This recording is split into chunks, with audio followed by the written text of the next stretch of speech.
Washington, this is VOA News.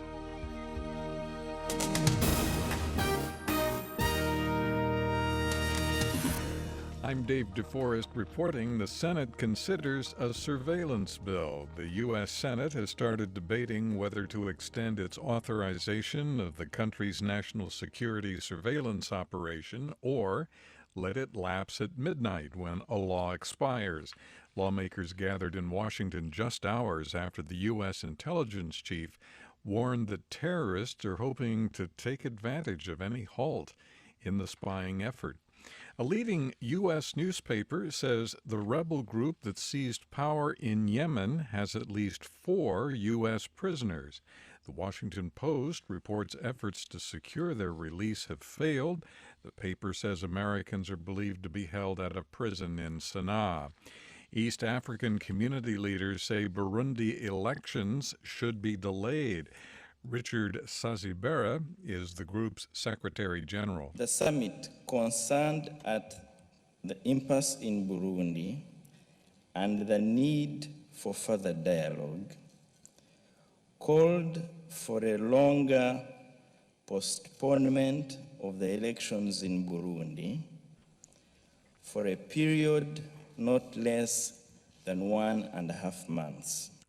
A statement following the emergency summit Sunday called on all parties to stop violence.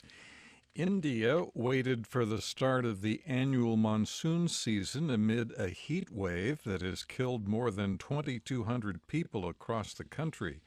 Showers and thunderstorms in parts of southern India Sunday brought some much-needed relief.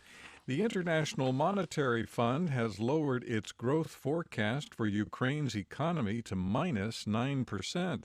The IMF says progress toward an agreement with Ukraine on reforms could clear the way for further financial help. The negative growth projection is down from a 5% estimate in April. This is VOA News.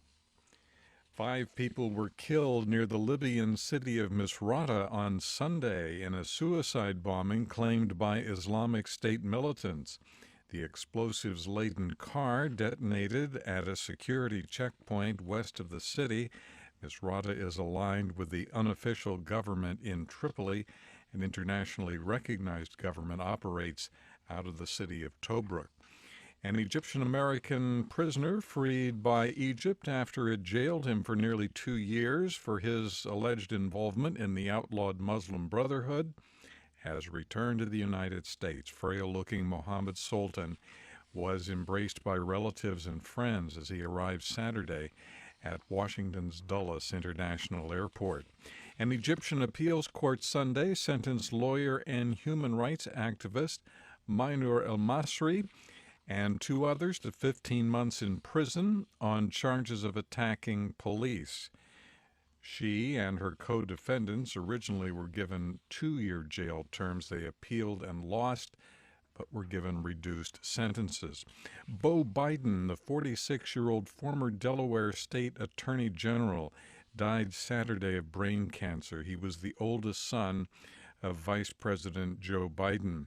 Mitch McConnell is the majority leader in the Senate, where Vice President Biden was the presiding officer. Beau Biden was known to many as a dedicated public servant, a loving father of 2, and a devoted partner to the woman he loved, Haley.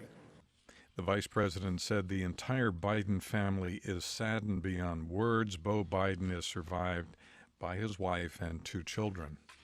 U.S. Secretary of State John Kerry will remain in a Swiss hospital overnight after breaking his leg in a bicycle accident on Sunday. Kerry is hospitalized in Geneva in stable condition. Kerry, who fractured his femur, will receive further treatment in Boston. He was in Switzerland for talks with Iranian Foreign Minister Mohammad Javad Zarif. Thousands of Nepalese children affected by last month's earthquake have returned to school classrooms. Schools have reopened 5 weeks after the disaster. Geeta Rana is principal of Galaxy High School. We have to start. There's no choice. Because education means future. if you don't start now, even it's going to affect your futures. So that's what we planning to start the school. Two British banks say they have launched internal reviews into how allegedly corrupt payments were funneled through their institutions in the current football bribery scandal. Barclays and Standard Chartered were among dozens of banks mentioned in the U.S. indictment last week.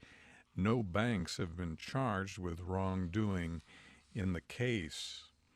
Meanwhile, British Secretary of State, Secretary for State for Culture, Media and Sport, John Whittingdale, is calling for the resignation of the president of FIFA, Sepp Blatter. I'm David Forrest in Washington. That's the latest world news from VOA.